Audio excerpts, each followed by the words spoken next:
Hi, I'm Eunice M. Zulueta. I'm 32 years old. I'm a litigation lawyer. Alright. Pala akong gustong i-add. Okay. I'm a single mom. Okay.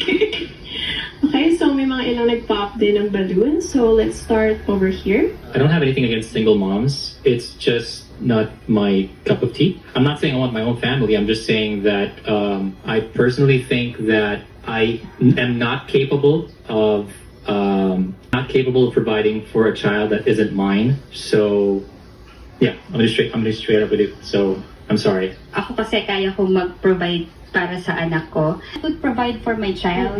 Maayos naman yung trabaho ko.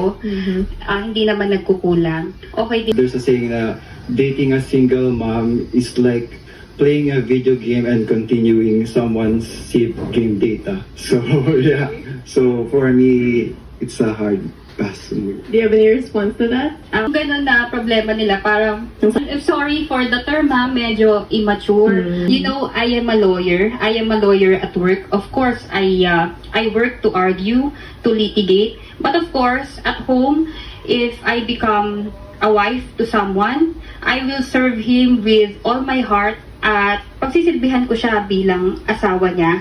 Sure ka na ba sa kanya? Opo, sure. Okay!